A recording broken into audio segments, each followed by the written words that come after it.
Welcome back to another episode of Murders That Shook Australia. Tonight, we visit my home state of Western Australia. The state is unfortunately home to the most horrific and heinous shootings.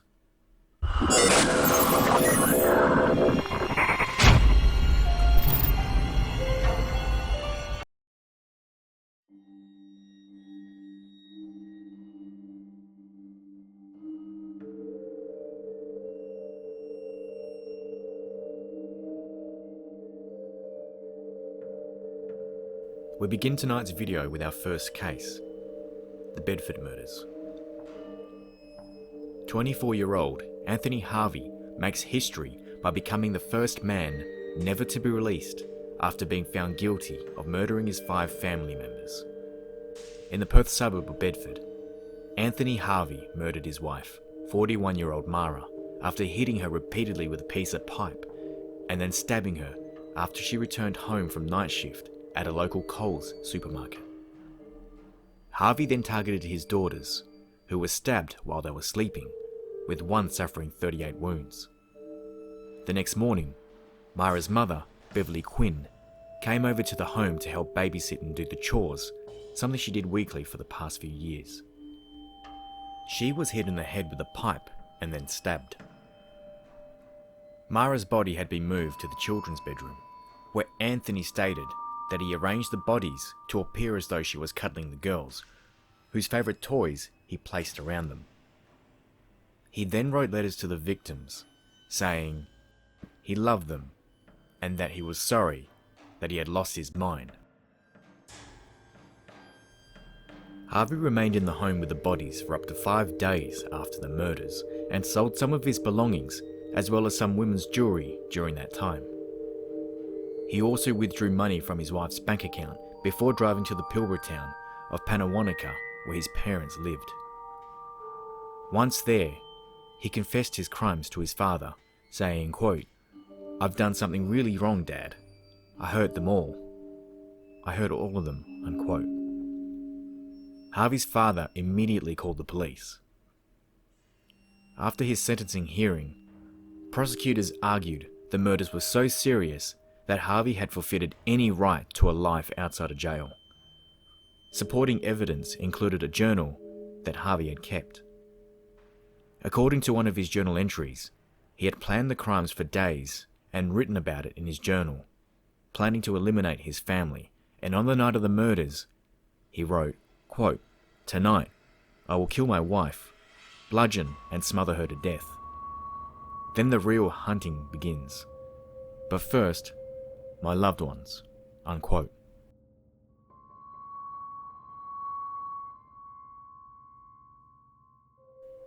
Our next case was regarded as the worst mass shooting in Western Australia and sent shockwaves through Perth in the 1930s.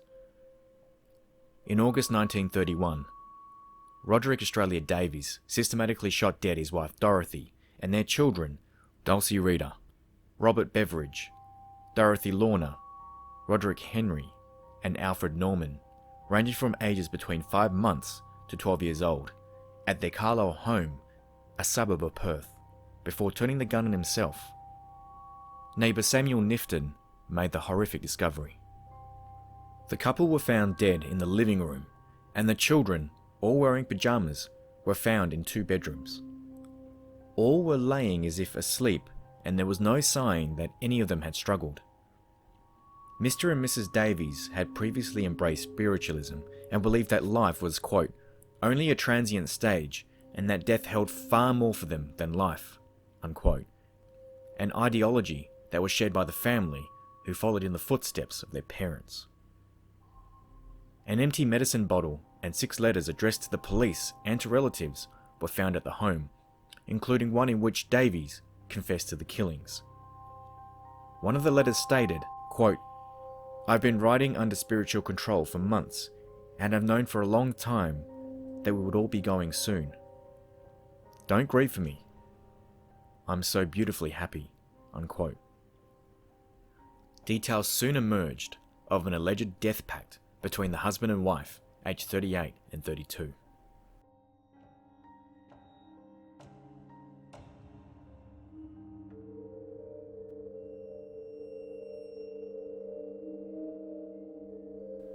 We now go south of the state to Osmington, near the picturesque coastal town of Margaret River, in what's now regarded as the worst shooting incident in Australia since the Carlisle Killings in the previous case, and the Port Arthur massacre in Tasmania, the massacre that led to the entire nation's implementation of gun control.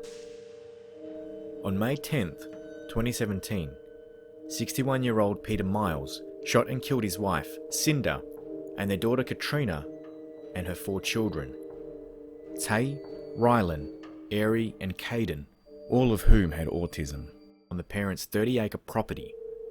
Katrina and her 4 children lived in a converted shed outside her parents' family home after separating from husband Aaron Cockman. On the night of the murders, Peter Miles first shot dead Katrina in the converted shed and killed his 4 grandchildren while they slept in their beds. He then returned to the main house and shot his wife, Cinda, in the living room after she got up to investigate the noise. Miles then called 000, alerting police to the shootings, then sat in a chair on the veranda of his home and shot himself. Police made the grim discovery at the home and confirmed that the 3 rifles found at the property were all licensed to Peter himself. They alerted Aaron Cockman of the crime.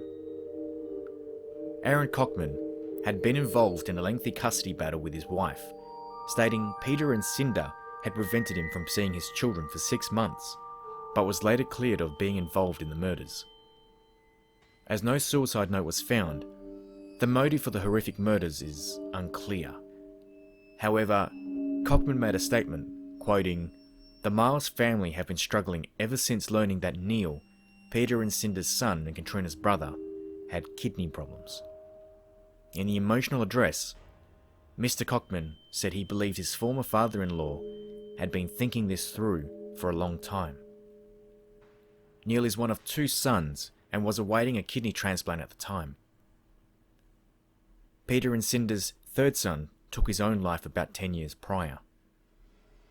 Police have ruled the case as a murder-suicide by Peter Miles.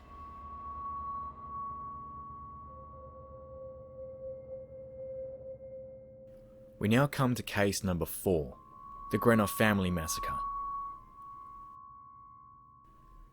On February 21st, 1993, 31-year-old Karen Mackenzie and her 3 children, 16-year-old Daniel, 7-year-old Amara, and 5-year-old Katrina, were slain in their remote rural property in Greenough by William Patrick Mitchell. The details of their heinous murders were withheld from the public as they were deemed, quote, "too gruesome and horrific," end quote. On the day of the crime, Mitchell had been spending the day getting high on a mixture of cannabis, alcohol, and amphetamines. The trouble began with the sound of a car arriving at the Mackenzie home. Daniel went out to see who it was and was confronted by Mitchell. Mitchell, wielding an axe, killed Daniel and headed for the house, where he found Karen asleep in the living room. After attacking her with the axe and killing her, he had sex with her corpse. Amara and Katrina were asleep in their bedrooms when Mitchell turned his attention to them. Police and forensic investigators scoured the murder scene and collected evidence. It was 5 weeks before farmhand William Patrick Mitchell, a friend of Karen Mackenzie, was arrested on March 28th after tying hand lotion residue found on the victims to a hand lotion bottle owned by Mitchell. Mitchell is currently incarcerated in Bunbury Regional Prison and his parole hearing is due this month.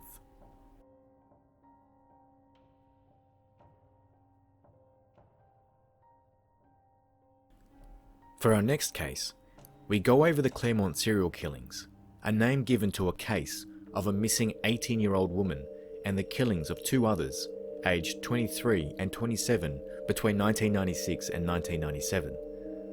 They are linked together after attending night spots in Claremont, a wealthy western suburb of Perth.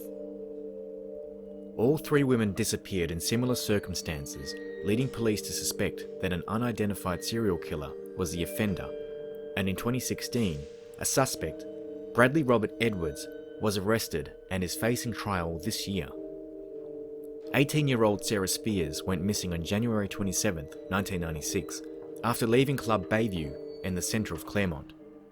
She was then sighted waiting alone near the corner of Sterling Road and Sterling Highway by 3 eyewitnesses who also mentioned seeing an identified car stopping where she was waiting. However, she was not at the site when the responding taxi arrived minutes later. 2 other victims also disappeared from the same part of Claremont, 23-year-old Jane Rimmer and 27-year-old lawyer Kiara Glennon.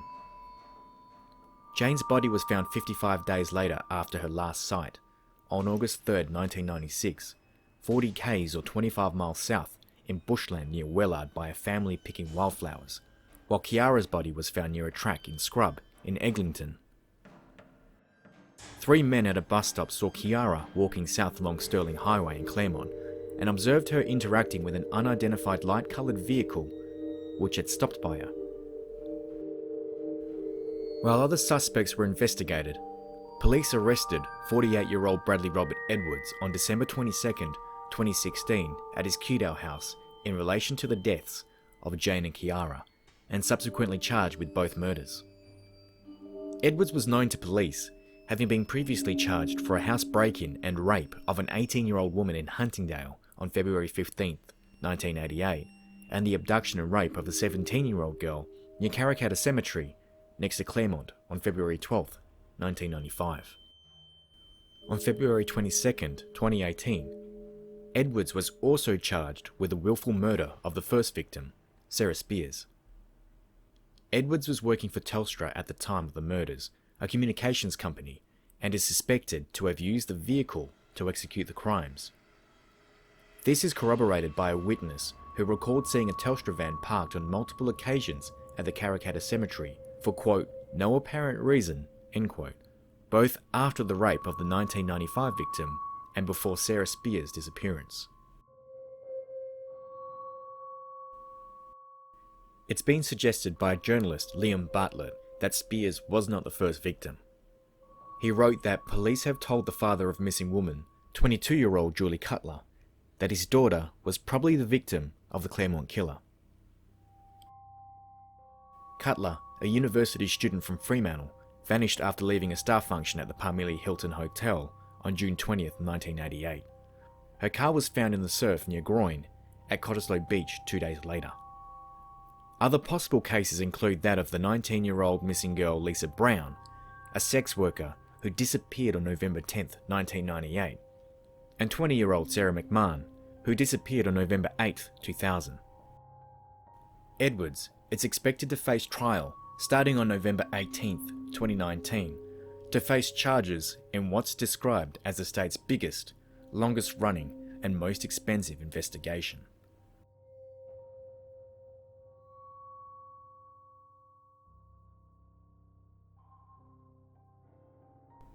We now come to case number 6, the Moorhouse murders. David and Catherine Burney begin their crime spree in 1986 by terrorising the streets of Perth for the second time since the Nightcrawler's murderous reign. Over a period of 5 weeks, David and Catherine abducted 5 women aged between 15 and 31. All of the victims, except for one, were raped and murdered. For more than a year, David and Catherine Burney had been practicing how to make the sexual fantasies of rape and murder come true. David lured one of his customers to his Moorhouse Street home in the Perth suburb of Willagee under the guise of buying cheap tyres, but when she was invited inside, he tied her up to the bed, gagged her, and raped her. She was then taken to Gleneagle National Park, where she was raped again, strangled, stabbed, and then buried in a shallow grave. In search of their next victim, the pair scoured the streets of Perth to find the remaining 4 of their 5 victims by offering them rides and holding them at knife point once they got in the car. The Burneys were in their 30s at the time, and a couple, so it didn't raise any flags with their victims on their offers to assist. Like the first victim, the girls were taken back to the Moorhouse home, where they were gagged, raped, and murdered by strangulation. The Burneys buried the first 3 of the victims in shallow graves in Gleneagle National Forest, and their final victim at Wanneroo Pine Plantation, but she was struck with an axe after getting up from the grave. Their final victim, 17-year-old Kate Moyer, was picked up on November 9th, 1986, and in the same fashion as the previous victims, was restrained and taken back to the couple's home after being held at knife point. Kate managed to escape from the couple's home the next day after David went to work and Catherine forgot to chain her up. She ran on foot to a vacuum store and reported her story to the police. Kate knew that police would be skeptical of her allegations, so she hid a drawing in the Birnie's home the previous night and provided police their address, telephone number, David Birnie's name from the label of the medicine bottle, and that she watched Rocky with the captors. The police searched the home and found Rocky in the VHS player and the drawing described by Kate as proof of her presence. David and Catherine were arrested and gave conflicting information during the interviews. Kate denied ever meeting Kate Moyer before, while David insisted Kate had come over to their house voluntarily to engage in consensual sex. However, police managed to convince David to confess to the murders and reveal where their bodies were. David pled guilty to 4 counts of murder and 1 count, each of abduction and rape. When asked why he pled guilty, he gestured towards the victim's family and said, quote, "It's the least I could do," end quote. He was sentenced to 4 terms of life imprisonment at Fremantle Prison, but was eventually moved to solitary confinement for his safety. Catherine pled insanity, but after being found sane enough to stand trial, Catherine was also sentenced to 4 terms of life imprisonment. David Birnie was found dead at the age of 54 in his cell at Casuarina Prison on October 7, 2005. He had hung himself from an air vent using a length of cord. Catherine is still in prison till this day.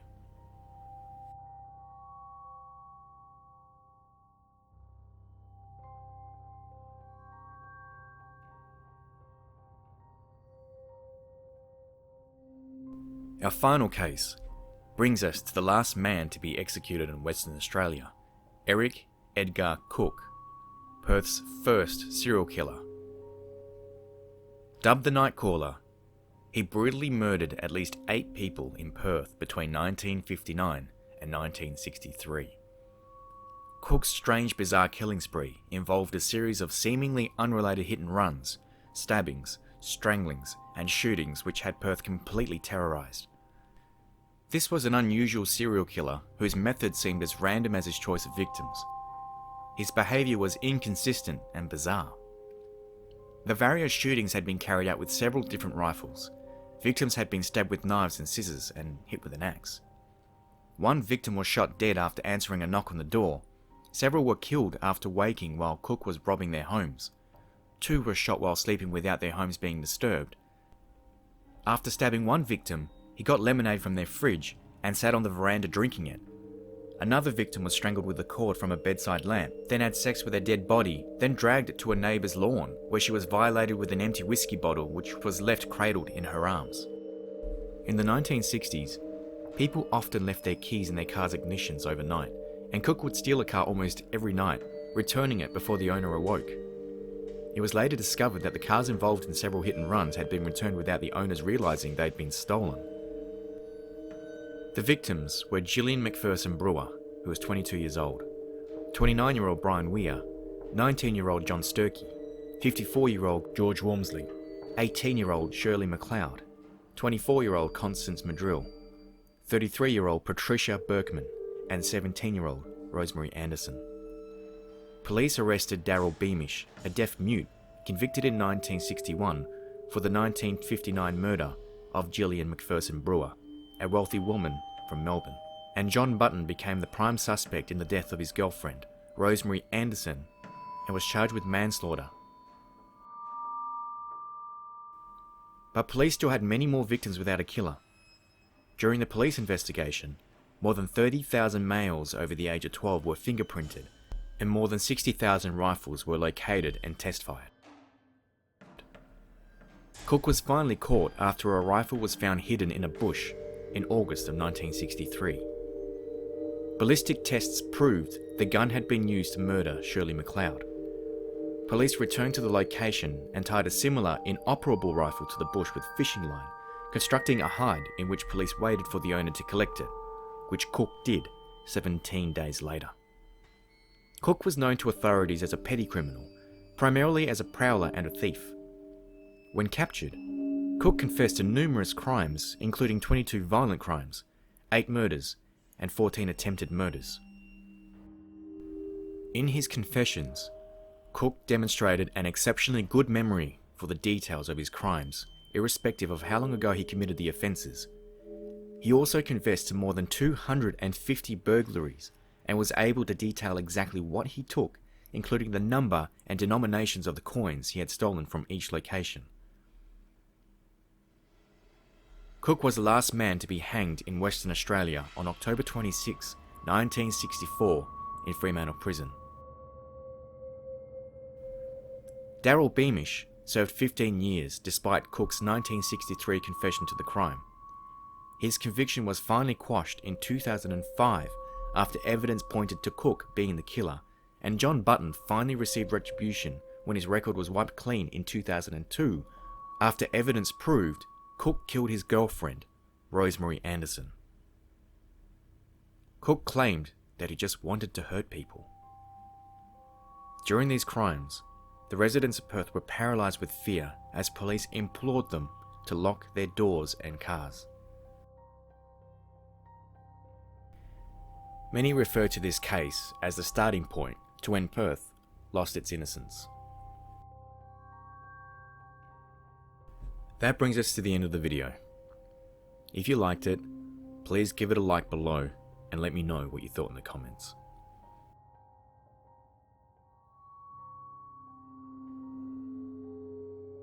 Just wanted to apologise to anyone who wasn't too happy with the way I pronounced some of the rural towns in the South Australian episode. Look, I'm not from that area. The way we pronounce things here is different throughout the country. We all know that. There was no research or anything like that I could go by online, and unfortunately I don't know any South Australians who are familiar with those terms.